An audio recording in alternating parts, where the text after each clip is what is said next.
The battle of the blue ribbons appear far from over. Alleged bagman of fugitive Saldico show up for a supposed hearing, but without the Senate gavel and without clear authority. From an off-site proceeding to a high court showdown, the Cayetano bloc is now asking the Supreme Court to void the June 3 Senate shakeup and to put the leadership back to their court. And when everybody's busy with politics, who pays the bills?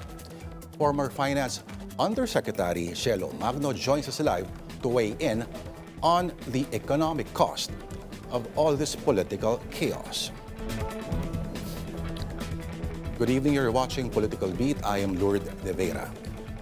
The 18 self-proclaimed former bodyguards of Zaldico named more individuals in the alleged Maleta scheme during what was supposed to be a blue ribbon hearing today. And for the details, we have our mobile journalist, Amy Atienza.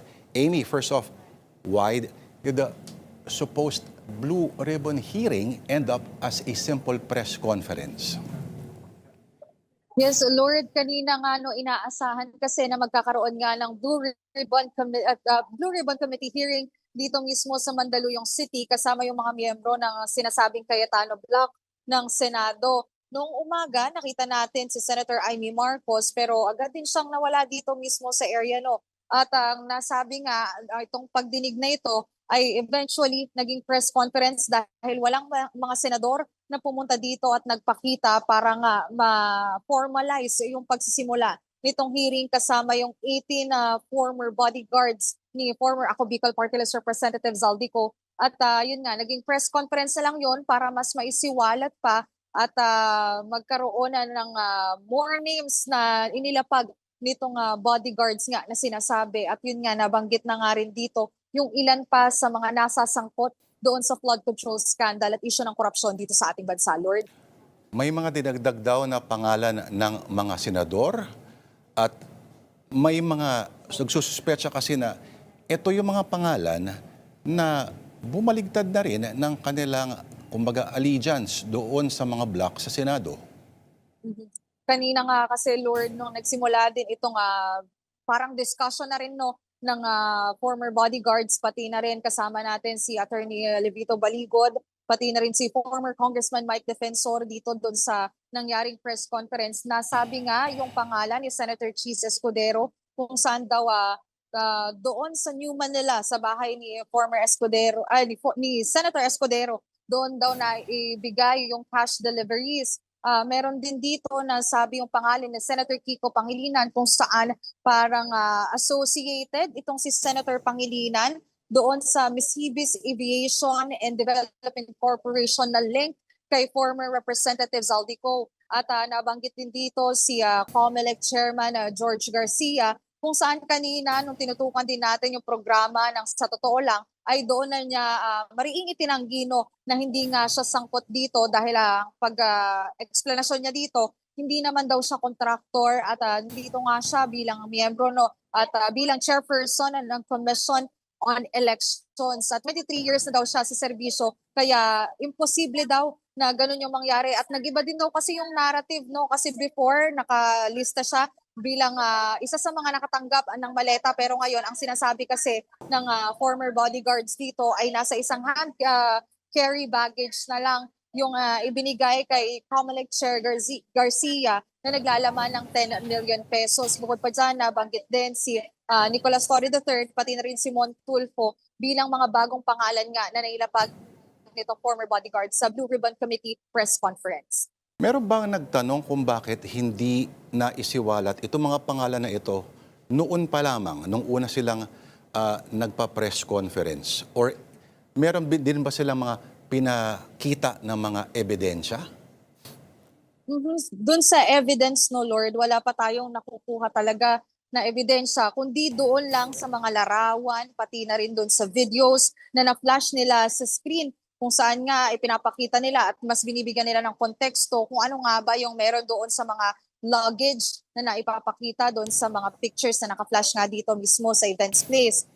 Bukod pa dyan, kanina tinatanong natin kung bakit nga ngayon lang sumibol yung pangalan nito nila Senator Cheese, kahit yung relation ni Senator Kiko Pangilinan doon sa MADC ni former representative ko, ang nasasabi lang talaga nila ay ito na raw kasi yung last opportunity din para nga daw makapagsalita before the special session happens. So yun lang yung sinasabi nila, ito na daw kasi yung opportunity nila talaga na mailapag at maisiwalat din ang lahat. At hindi na nga lang kasi 18 na former bagmen yung nagpakita dito, kundi nadagdagan na sila ng 4, so bali nasa 22 na rin. At ang nasasabi ay ito na nga rin daw yung pagkakataon para nga magsama-sama silang lahat at yun nga, maisiwalat lahat ng impormasyon na ito. Sinabi ng venue na kinancel daw yung event. Pero doon yan, natuloy ba sa may Double Gem Events venue Yes. sa may EDSA, malapit sa paanan ng MRT station across a big ass mall. Pero Amy, kanina ba alam natin dumating si Senador Amy Marcos, dumating din si dating Governor Chavit Singson, pero hindi sila pinapasok, ano? Bukod sa kanila ba, may ibang mga senador ba na sumubok dumalaw? Kasi yung the total absence or the representation of anyone from their block, naglalagay ng malaking question mark sa intent nitong pagtitipon na ito.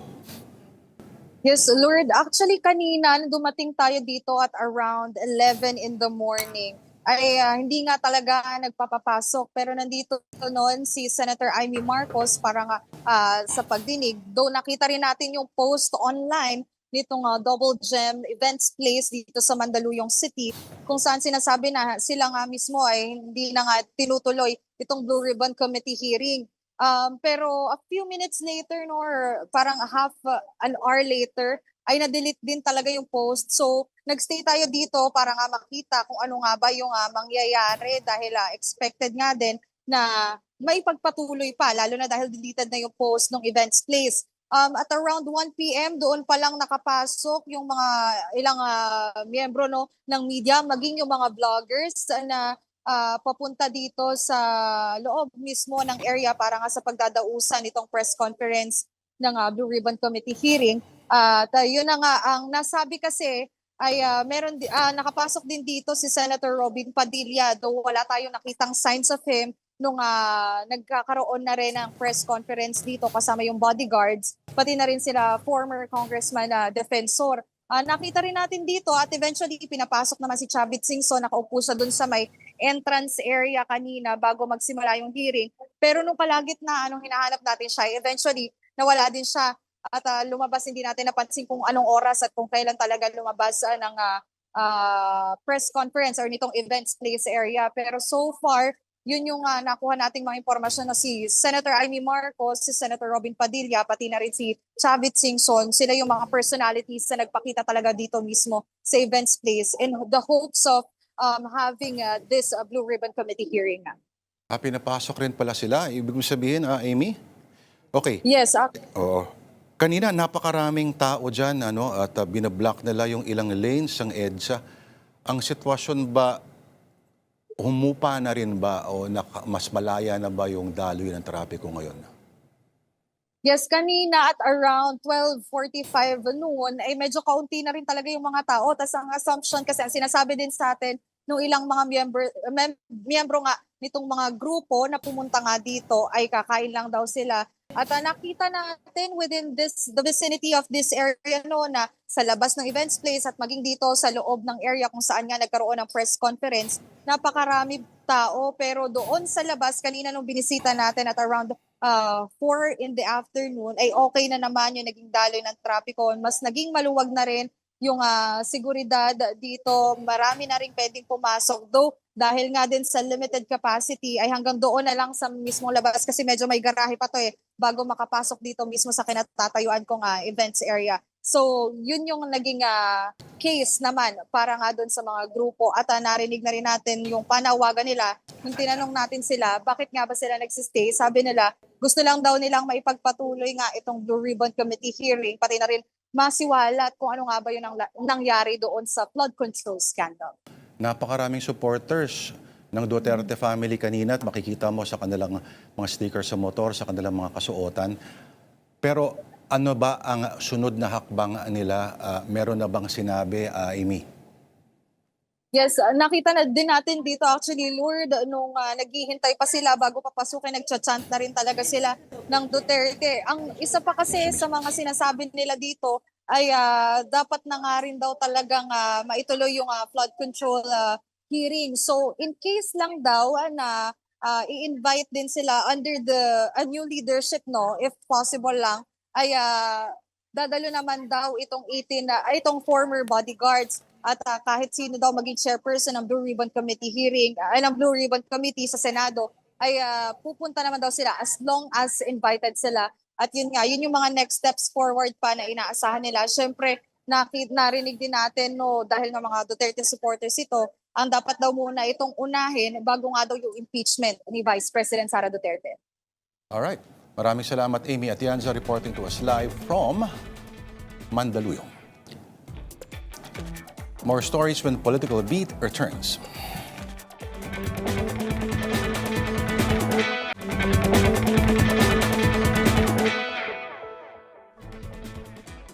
You're still watching Political Beat. The Senate remains in turmoil as lawmakers grapple with its still leadership dispute. A court-ordered suspension and preparations for a special session. And for the latest developments from the Senate, we go live to our mobile journalist, Mary Mondes. Mary Mond, okay, isang araw, may mahalagang petsa mangyayari bukas, pero how is the Gatchalian bloc responding to the recent developments following the press conference of the Attorney Baligod and the 18 bagmen? So far, Lord, they're still holding their ground na illegitimate, illegal, and unauthorized itong hiring-hiringan na ginagawa ng kampo nila Senator Cayetano. Pero ang pinakahuling sinabi dyan ni Senate President Pro Tempore Sherwin Gatchalian, nakapanlilin lang daw at nagdudulot ng pagkalito itong ginagawa ni former Congressman Mike Defensor na pag-a-announce na merong ginagawa or gagawing Blue Ribbon Committee hearing ngayong araw. Lalo't nakikipag-usap siya sa chairman ng Blue Ribbon na si Senator Erwin Tulfo na so far wala pa ngayong direktiba or yung schedule ng gagawing pagdinig. Ang isa pa sila sinabi ni Senator Sherwin, pinag-aaralan na rin daw nila yung mga legal steps na maaari nilang gawin. That includes kung may kaso bang maifa-file. Ang huling sabi ni Senator Erwin Tulfo, baka raw usurpation of authority.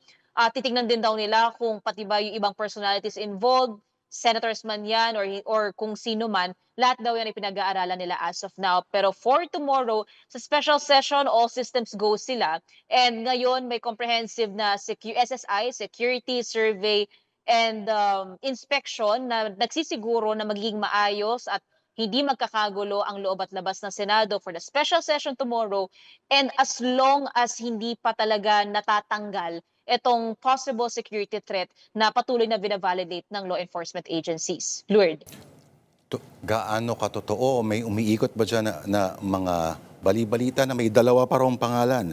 Ang from the Cayetano block ay lilipat papunta sa Gatchalian block. Lord, tiko bibig kanina ni Senator Gatchalian nung kinukulit natin siya tungkol dyan. Basta ang sa kanya raw, ang importante bukas, maisalang na yung legislations and other administrative matters na kailangan. Since in the nick of time, ito yung kailangan nilang mailabas na, maisulong nila. That includes yung Filipino citizenship ng 2 atleta, yung pagpapadala pa ng dagdag na tulong sa mga naapektuhan ng malakas na lindol sa Mindanao, yung confirmation of promotion ng mga pa-retire na generals, maging ilang mga resolution pa or bills, including sa agriculture ni Senator Kiko Pangilinan, among others. And ang huling sinabi kasi dyan ni Senator Erwin, dalangin nila na makuha nila still yung at least 13 senators to form the decisive majority. And ito na rin yung sesemento kay Senator Gatchalian sa Senate presidency. Pero may isang babae at isang lalaki raw na nakausap, pero hanggang sa araw na ito, wala pang confirmation na kahit na ano, na bukas, meron nang maglilipat bakod o bubuo na ng decisive majority. What we know so far, si Senator Joel Villanueva, may commitment daw na pupunta sa special session, pero we'll see kung it's for just attendance, tulad ng sinasabi ni Senator Joel, yung paggawa raw ng kanyang mandato, ng tungkulin bilang senador ayon sa saligang batas, or kung magkakaroon na nga ng paglilipat bakod. Lord. O para matigil daw ang quote-unquote mob rule and to restore structural stability to the Senate. Aba, si Senator Alan Cayetano and allies, abay, nanalangin na doon sa mga Diyos sa Padre Faura, meaning the Supreme Court. At pwede mo bang, nakita mo ba yung petition na Merimon? Lord, yung isa sa pinakanilalaman nito, yung prayers nila, nais nila na magkaroon ng cease and desist sa current Senate operation sa liderato ni Senator Sherwin Gatchalian. Kine-question nito yung committee chairmanship at nais nila ang makilala is yung liderato before the June 3 session kung saan nagkaroon ng quorum of 12 senators basing it on a Supreme Court ruling Abilino case. Ang nais nila magkaroon din ng i-declare na null and void yung naging June 3 session and lahat ng mga ginawa ng Senado after noon. That includes nais nila ng makilala bilang Senate President is si Senator Cayetano, Senate President Pro Tempore si Senator Lori Legarda, pati si Secretary Jose Luis Montales and yung ibang committee chairmanship pa na nabalasa dahil nga doon sa pagpapalit ng liderato nung June 3. Well, so far, hindi naman acting as presiding officer lang si Senator Gatchalian, pero Senator Cayetano maintains na illegal yung nangyari na yon at ang liderato hawak pa rin talaga nila. Lord. Oo. Pero Merimon, may nilabas na statement sa isang interview si Senator Ping Lacson, ano? Naghahanda na raw sila for the dirty tricks department ng Cayetano Black kasi capable of doing anything daw to preserve his power. Yung paghahanda para sa special session at yung sinasabi ni Ping Lacson, ano-ano ba yung mga iyon, Merimon? Lord, ang unang sinabi ni Senator Ping Lacson kanina, sana raw yung petition for certiorari and prohibition of final ng Cayetano Block, sana raw mas maaga nilang i-final para mas nabigyan ng oras ang Supreme Court na aralin ito at magbigay ng ruling doon sa issues na nire-raise sa korte. Hindi raw yung a day before the special session na dun sila nag-file nitong petition. Pero so far, ang sabi naman ni Senator Ping, bukod sa ready ang majority to attend tomorrow's special session without delay, without the drama, ready rin daw sila for what is to come from the Cayetano Block. That includes yung possible na pagkukontest sa kung sino ba yung magpe-preside ng special session, yung pagpapatawag ng special session, even yung gavel na ginagamit, yung Senate mace na ginagamit, or yung seal, Senate seal sa tabi ng rostrum kapag ka magpapatawag ng session, mag-adjourn or magsususpend.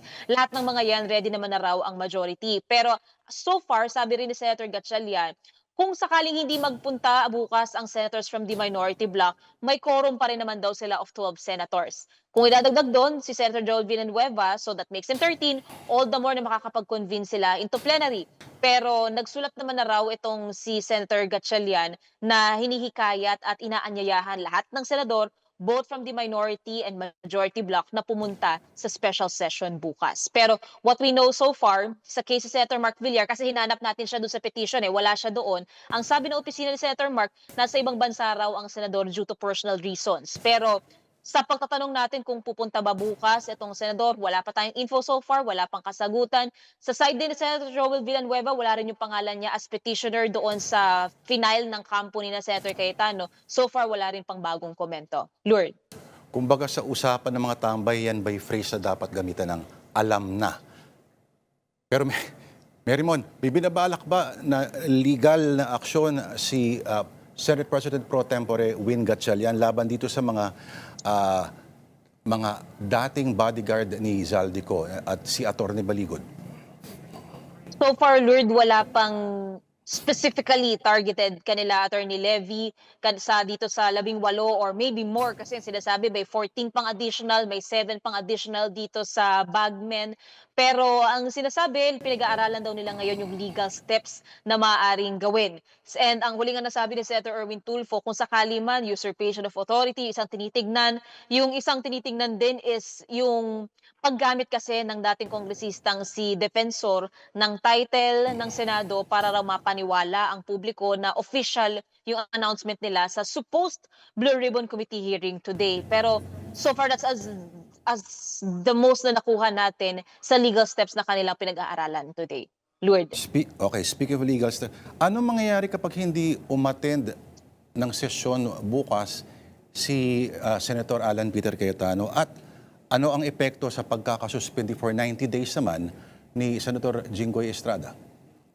Yung sa case kasi ni Senator Estrada, hindi niya muna maaaring i-perform yung kanyang official duties bilang senador. Pero kanina, naglabas na rin siya ng statement na bago pa man magkaroon ng ganito ng suspension order from the Sandigan Bayan, hindi niya naman na raw talaga plano o wala sa kanyang pag-iisip na gamitin yung posisyon niya para maging shield. Kumbaga para maprotektahan yung sarili niya talaga ng sobrang at the forefronts. Pero ang sinasabi niya, i-exhaust niya rin daw yung legal remedies available para ma-address itong suspension order. So far bukas, usually kasi since maaga sila 9 a.m. magsa-start ng special session and they might end around 4 or 5 o'clock in the afternoon according to Senator Gatchalian, pwede kasing sa umaga magbigay ng oras talaga sa organization ng Senado. So, kaya mahaba-habang oras ang ibibigay nila doon sa organization ng Senate sa pagsasalang na ng mga panukala. Magkakaroon daw sila ng break around 11 or noon kasi ang aasikasuhin nila yung commission on appointments na ng mga pa-retire na ng mga general, maging yung iba pa sa cabinet, and then magtutuloy pa sila ulit around hanggang sa hapon. So, jam-packed ang schedule nila bukas, pero kung hindi man magparamdam ang ibang senador ng minority bloc, may quorum pa rin naman daw sila ng 12. So makakapag-convene pa rin naman daw yung Senado into special session tomorrow. So ang aabangan din natin bukas kung sakali sa pagsisimula ng special session, kung doon sa organization ba, magkakaroon na nung numerong kinakailangan to form the decisive majority at para maselyuhan na si Senator Gatchalian sa pagiging Senate President. Or if hindi, attendance lang pala siguro ni Senator Joel Villanueva. Lord. Malamang yan, kung mangyayari ang botohan ay before sila magsimula or sa simula, bago sila patuloy sa mga sesyon. Kasi ang difference lang naman nitong special session is outside the regular session calendar siya. Pero same process pa rin ito ng session. So kung sakali man na magkakaroon na ng numero para maselyuhan na yung liderato ni Gatchalian, bukas sa simula yan mangyayari. Same goes din nung napalitan last time si Senator Tito Soto, tumayo sa isang podium si Senator Alan Peter Cayetano na nagsabi there's at least 13 senators na nais nang magkaroon ng changes sa leadership. Doon din in-announce yung pagpapakita ni Senator Bato de la Rosa, nagkaroon ng bilangan ng kamay, doon napalitan yung liderato ni Soto, ni Cayetano. Pero nung June 3, napalitan naman si Cayetano, ni Gatchalian, supposedly, dahil doon sa Avellino case na ginawang maaaring 12 ang bilang ng senators, base doon sa number ng active na mga senador. Pero yan yung kino-contest ni Senator Cayetano doon sa petition nila na dapat merong valid reason para ibaba yung number ng yung napagbabasehan para mapatawag ang quorum ng mga senador. And hindi raw yun nasabi or nabigay nung June 3 session. So, we'll wait kung ano yung magiging ruling dyan ng Korte Suprema, pero so far, tuloy pa naman ang special session tomorrow. Lord. Kaabang-abang. Alright. Maraming salamat sa iyo ang ating Mojo, our mobile journalist sa Senado, Merymon Reyes. Alright, more developments ahead on Political Beat. We'll be back.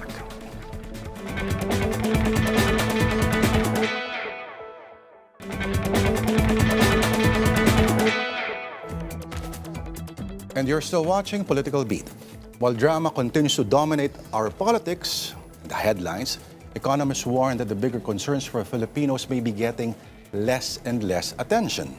Kasi nga, hindi sexy.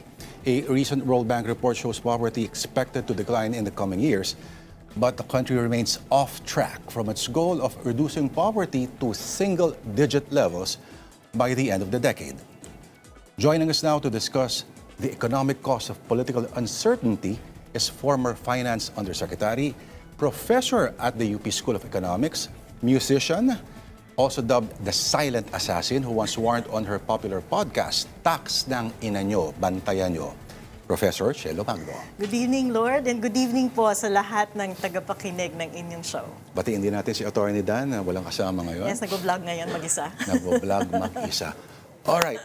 So, lagi nating sinasabi na may correlation ba talaga yung investment na kakaunti lang pumapasok yung foreign direct investment sa Quality ng governance natin. oo, kasi sabi naman nila Ba't yung Thailand, Korea, may maingay din ang politika nila, pero tuloy-tuloy lang naman. Yeah, yung- pero kasi ang mahalaga, hindi naman yan problem ng kung maingay ba'y politika or magulo ang politika because politics is always complex, 'di ba? May mga certain dynamics yan.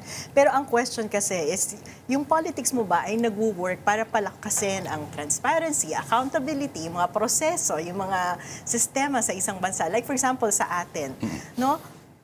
Sa kaguluhan na to, napag-uusapan ba, ano ba talaga ang priority natin sa pagpapalago ng ating ekonomiya? Meron ba tayong mga industriya na pinag-uusapan na tututukan natin so that we become more competitive globally, maglilikha ng mga trabaho para sa ating mga manggagawa? We keep on thinking and we're always limited dun sa usapin na, pag-attract ng foreign investment, let's lower our taxes. Diba? But other countries went beyond lowering taxes already.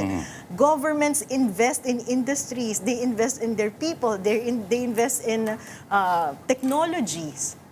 Meron ba tayong ganong usapan sa Pilipinas? Hindi nga maipasa yung mga batas dahil nag-aaway-away pa sila kung sino ba ang totoong leadership ng Senado ngayon. Diba? So imagine that lag. Baka pwedeng sa Taiwan, literally nagsasapakan sila. Di ba? Okay lang yun. Siguro dapat umabot sa ganun para malabas talaga. Magsapakan ba? Para kumbaga Hindi, pero catharsis. Ito, Lord, very specific. Sabi mo, impact sa business sector. Habang nag-aaway yung ating mga politiko, diba? We're talking of systems. Like for example, VAT. Sa VAT po natin, value-added tax. Kapag ka ikaw ay isang business, entitled ka din maka-reimburse ng input VAT. So, binabayad mo yung output VAT na nakolekta mo, you collect input VAT. Mahirap magsalita sa mga businesses natin kasi ayaw nilang sila'y mabalikan. Sino ba babalik sa kanila? Siyempre, Bureau of Internal Revenue, the government. So, ako na lang ang magsasabi. Napakatagal na at dami ng pagiging late ng government sa pag-reimburse ng input VAT ng mga businesses natin. Last time nakausap ko sila, last year pa sila naka-receive ng input VAT reimbursement sa atin, ha? So isipin mo yun, how do you operate as an ordinary business in a country that you cannot even expect regularity sa reimbursement ng VAT na binayad mo sa gobyerno? Kayo, bahagi ka ng grupo na nananawagan for a national revenue authority. Yes. Alam mo, At kailangan 25 years ko na pinapanawagan yan. Ha? kailangan i-abolish in the process ang Bureau of Customs at the BIR.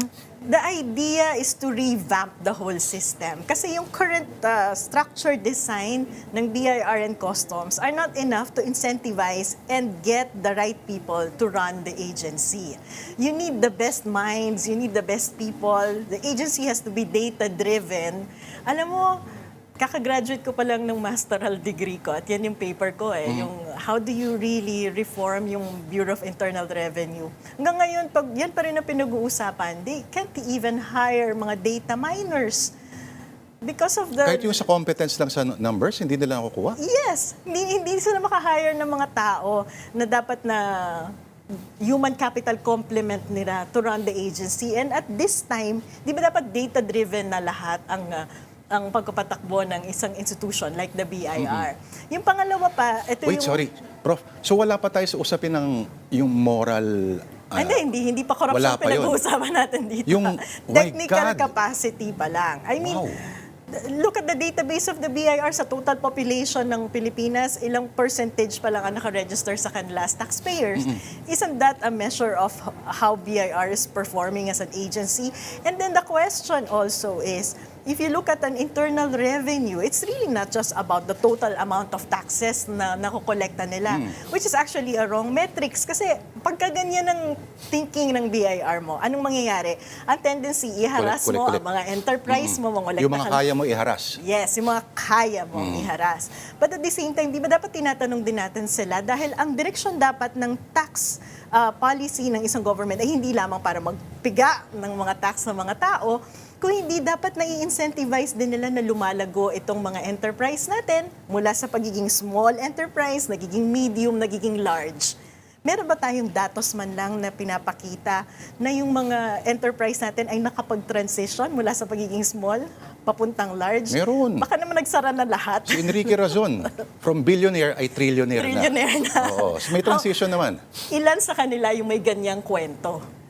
'Diba? Yun yung datos na kailangan natin. At yan yung mga datos na dapat tinututukan natin kasi dapat nagtatransition yung mga mamamayan natin sa pagiging mahirap, sa pagiging middle class, sa pagiging mayaman. At hindi lang iilan dapat yung gumagalaw ng ganyan. Dapat marami, 'di ba? So, policy talaga. Yes. Quality of institutions, policies. Kasi, tingnan mo, healthcare natin. Tayo mga mamamayan, hindi ba nagbabayad naman tayo ng tax, ng premium natin to be part of PhilHealth? But why is it still so bad? Ginagawa naman natin yung responsibility natin as mamamayan to get a better healthcare. Then it goes back to institutions. Accountability. Bakit hindi nagagawa ng PhilHealth yung trabaho niya? May sobra palang pera. Bakit hindi ini-improve yung mga packages na dapat nakukuha natin as mamamayan? Napainom ka ba nung kinlir si Secretary Recto? Ini-expect ko na yun. In-expect ko na yun kasi nilagay nila sa batas eh.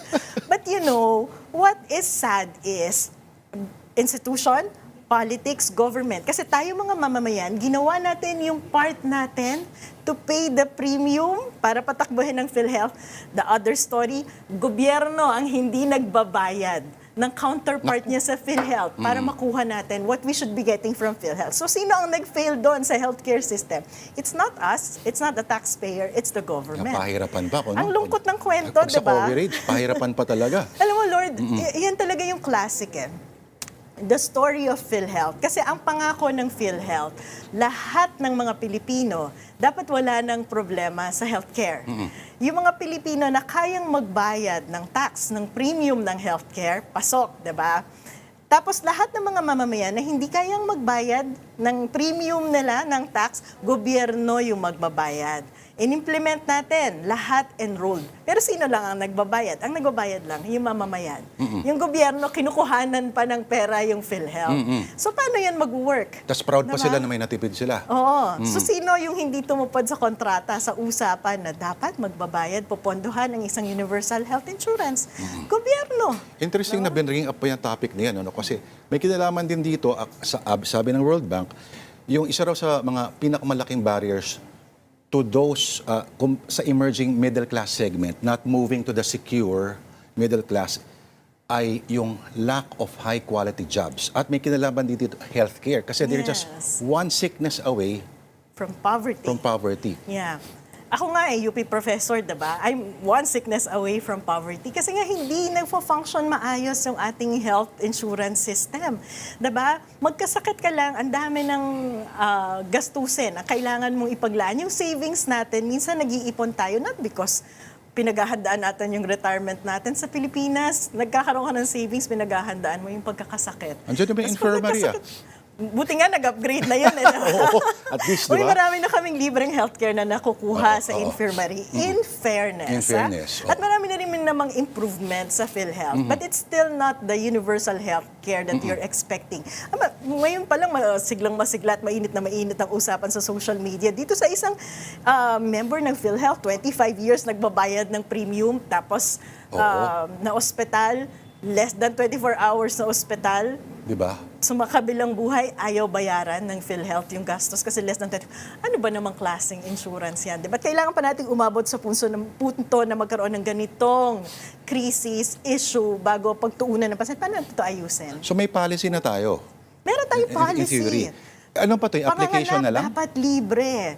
It's the operationalization. Babalik ka doon sa, okay, paano ba ano ba yung mga pondo na dapat nilalaan sa PhilHealth so that we get all the services that we need? Alam mo, according sa batas, naka-earmark na dyan yung mga ilang porsyento ng sin taxes natin. Hindi nabibigay. Naka-earmark dyan ilang porsyento ng PAGCOR. Budget ng PCSO, naka-earmark din for PhilHealth. Ang daming sugarol na nagsakripisyo ng pera nila. Para mapondohan ng PhilHealth. Maraming manginginom ang sinakripisyo yung mga nanigarilyo. atay nila at mga baga. Pero hindi nakakarating sa PhilHealth. Ngayon, pagdating naman sa services, kung hindi mo i-adjust yung actual costing, meron tayo ngayon dyan sa PhilHealth, di ba? Yung parang, pwede ka na ng outpatient services, may mga lab, etc., etc. Bakit hindi sumasali yung mga pribadong clinics at hospital? Napaka-limited. Kasi napakaliit ng budget na inalign sa kanila, hindi naaayon sa market. So kung ako yung doktor, bakit ako sasali? May delay na sa payment, hindi pa market rate. So magre-rely ngayon tayo sa mga government hospitals, barangay health centers na mag-provide ng service na to. Sabi ng PhilHealth, punta kayo sa barangay, clinic nyo, dyan, pwede nyo yung outpatient. Pagpunta mo doon, according sa PhilHealth, dapat may lab na ako, ganyan, di ba? Pap smear kapag mga nanay, ganyan, lahat ng check. Ay ma'am, pasensya na, wala kaming laboratory, wala kaming x-ray machine.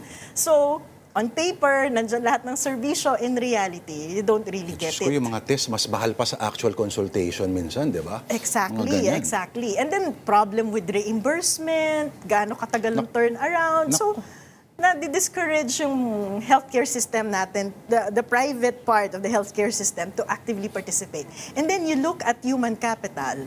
Maraming lugar sa Pilipinas ni kahit isang doktor wala. Diba? Mga nurses natin, nagsialisa na.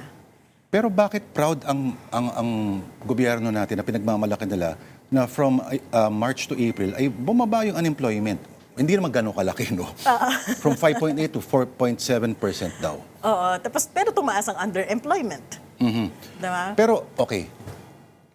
Ano ba ang pinagbabatayan lang datos? Yung sa mga job fairs ba to na mapasok ka lang sa isang 3-month na Yes, kontrata? kasi pagka nakapasok ka basta nagkatrabaho ka 2 oras, 3 oras, half a day, hindi ka na unemployed. Employed ka na. Pero pag sinabi mo underemployed ka, ibig sabihin, hindi ka nakakatanggap nung sapat na trabaho na hinahanap mo. Diba? Halimbawa, ako, isang guro, pero tumanggap ako ng, instead na pinapractice ko yung pagiging guro ko, ay nag-tutorial na lang ako. Dahil walang available na trabaho, tutoring. But it means na, ito dapat yung nakukuha kong sweldo bilang guro, tumanggap na lang ako ng sweldo as a tutor. So that's underemployment. So both are concerns and problems. And paano mo yung i-address, diba? Maraming strategiya na kailangan gawin ng gobyerno na kung hindi sila confused, abala at busy sa kanilang pamumulitika ay dapat sana nasusolusyonan natin, na-anticipate na sana natin ano mga industriya yung kailangan nating palakasin. Ang BPO sector natin, dapat tinatransition na natin, dapat nagkaka-upgrading na Iniiwan tayo pa tayo. sa skills sa technology, AI, etc. Diba? So yung mga workers natin dyan, habang nag-upgrade ng technology ng industriya, dapat nakakasabay.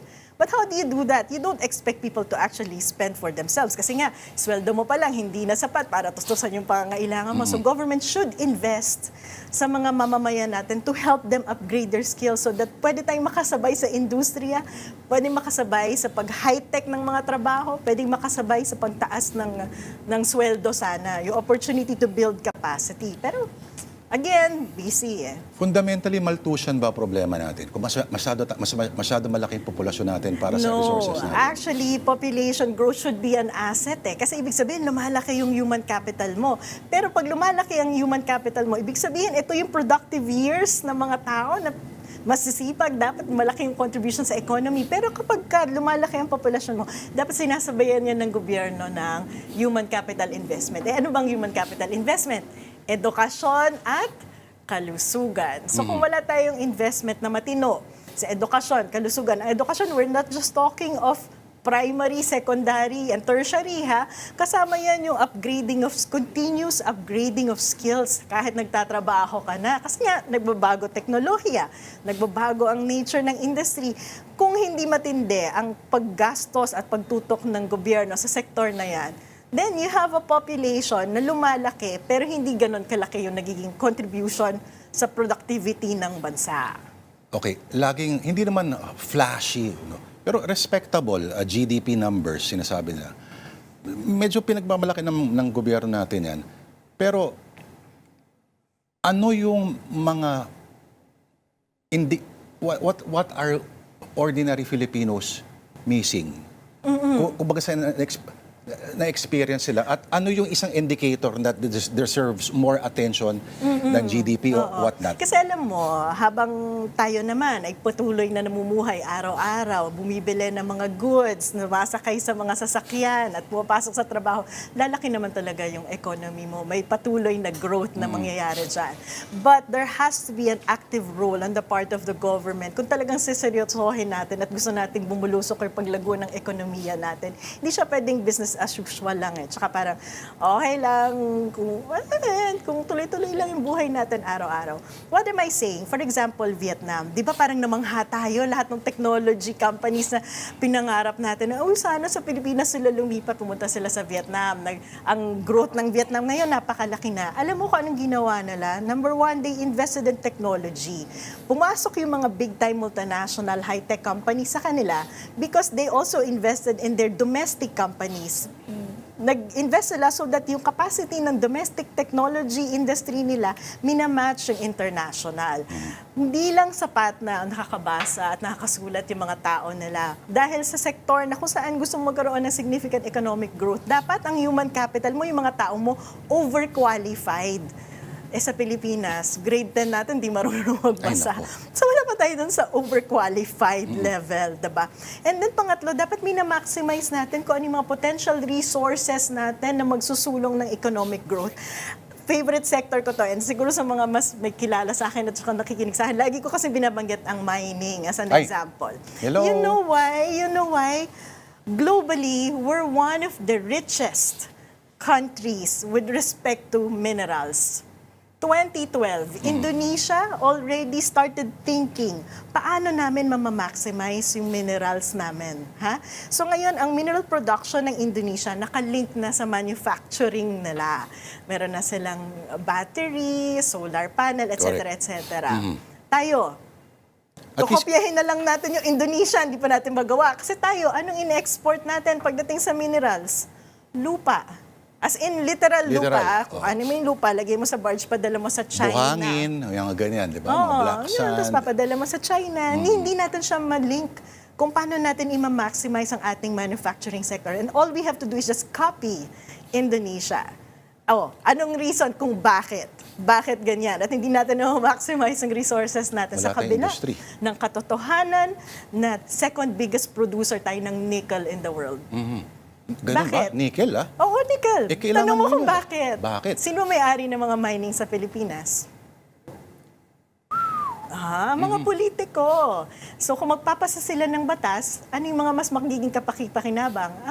Wag muna yung mga Pilipino, yung bulsa muna namin. Yung Pax Silica, masaya ka ba?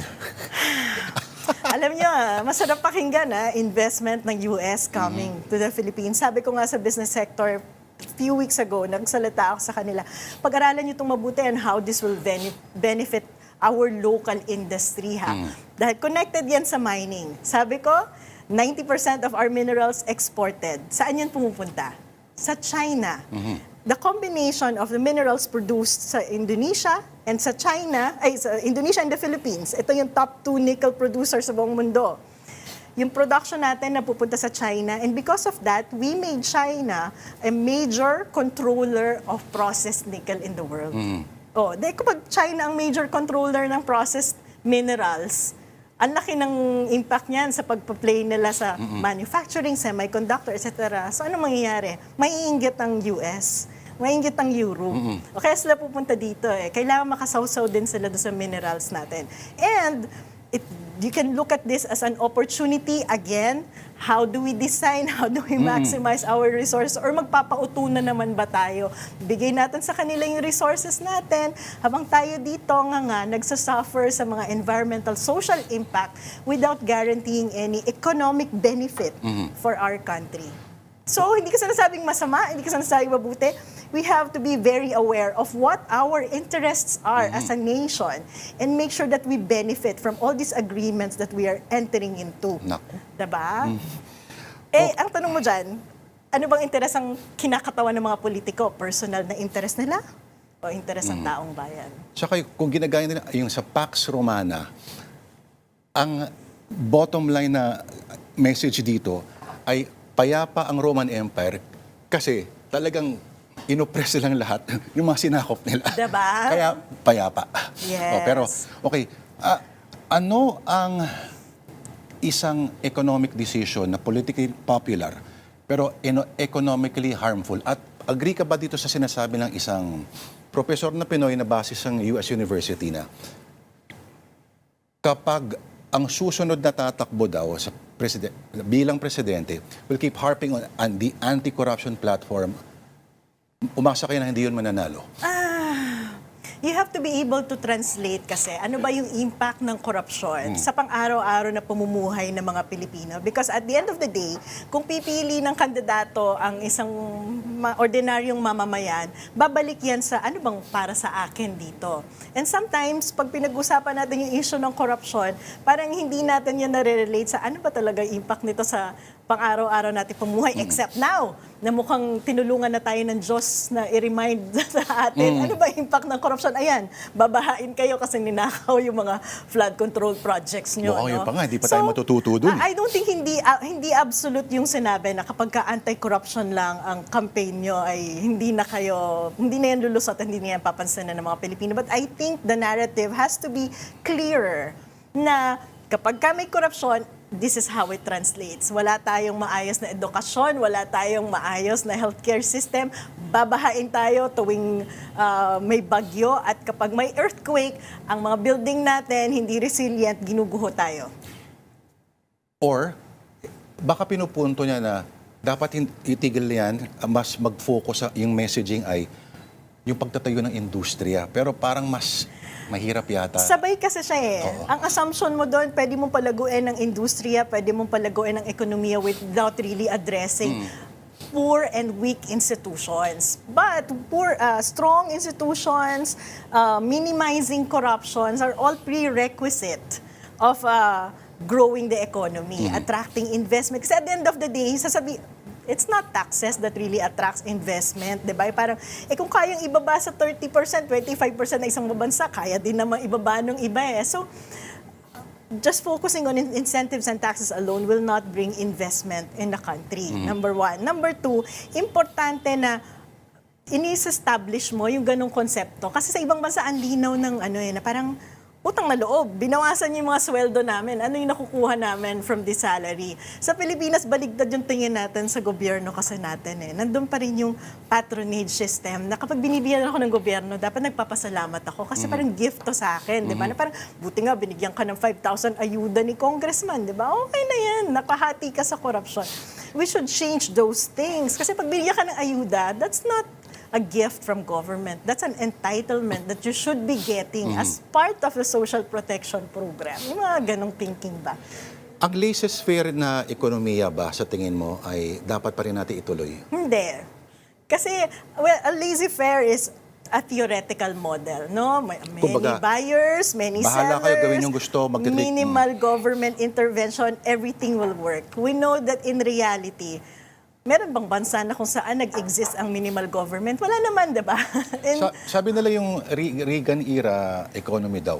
Yeah, but then again, lumaki pa rin naman ang social inequality sa United States, di ba? So, it's not really just about, ang problema mo dyan kasi ay hindi lamang ang usapin ng pagpapalago ng ekonomiya, paano mong nire-redistribute at sinisigurado na yung paglago ng ekonomiya, lahat ng sektor ng lipunan nakikinabang. Hindi lang enough yun eh. Kaya doon papasok yung napakahalagang role ng government eh, yung aspect ng redistribution at pagkakaroon ng equity sa lipunan. Kaya babalik na naman tayo doon sa, okay, edukasyon, kalusugan, opportunity para makahanap ng maayos na trabaho dahil ito ang magbibigay ng equal opportunity sa atin. Asan yung trickle down na sinasabi ninyo? Hindi yun magic na automatically baligtarin mo lang yung payong mo. Parang ganun Trickle down na, Parang diba? ganun There has to be an active role on the part of government to make sure na magkakaroon ng, halimbawa sa US, diba? Kanya-kanyang bili ng health insurance. So it shows clearly na the privately driven health system will not work. Look at Australia.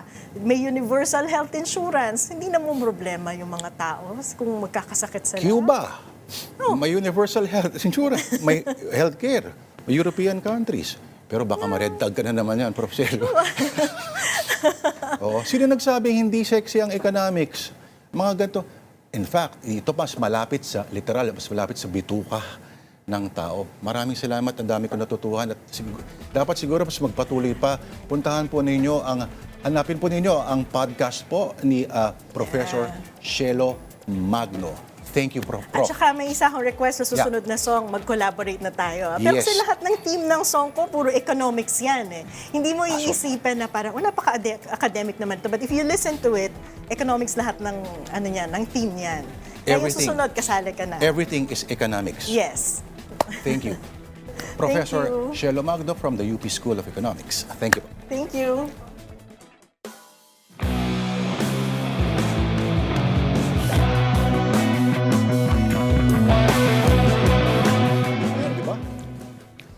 All right, 1 trillion. That's a numeral 1 followed by 12 zeros. 1 trillion is 1,000 billions or a million millions. And here's how $1 trillion looks like. $1 trillion in bills would measure 67,866 miles and can wrap around the surface of the earth 2.7 times. $1 billion stacked vertically in the form of $100 bills is 1.4 kilometers tall, twice the height of Dubai's Burj Khalifa, the world's tallest building. But $1 trillion stacked in $100 bills is 1,400 kilometers tall, or around triple the distance of the International Space Station's orbit.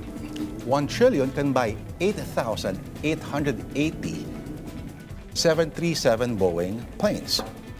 If you tried spending $1 million a day, it would take 2,738 years, longer than recorded human history.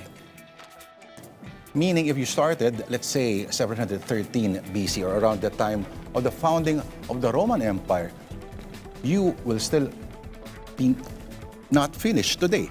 All right, no human being on Earth has been worth $1 trillion ever until the afternoon of Friday last week, June 12, after the NASDAQ debut of SpaceX, the aerospace company owned by Elon Musk. That means Elon Musk now has more money than Taiwan's entire GDP, or Belgium, Ireland, and Greece. Only 20 countries on this planet have much bigger budgets than Musk's wealth. SpaceX has proved that the phrase, "it's not rocket science," should be retired, because apparently rocket science is now the most profitable startup in recent history. But as to the accumulation of all that obscene wealth, it's also not rocket science. Tesla, his electric car company, received a $485 million grant, as well as tax credits worth billions for buyers. SpaceX derives 1/5 of its revenue from the federal government, though it has likely paid little to no federal income tax. Not only does much of Musk's fortune rest on past political support, but he also uses time in the Trump administration to protect and enlarge all that wealth. According to the calculations of Oxfam, just a simple 10% tax on Musk's $1 trillion fortune is enough to end global poverty for a year. To feed 100 million starving humans, the World Food Program needs 13 billion, which is just 1.3% of his money. $1 trillion provides clean water to everyone on Earth for the next 20 years, or to rebuild Gaza 14 times over. In terms of microfinance in developing nations, that amount can support 2 billion loans, so that third world trillionaires like Enrique Razon can get a fighting chance. And that's the Political Beat. This Tuesday, 16th of June, I'm Lourdes de Vera, and please enjoy the rest of your evening. All right?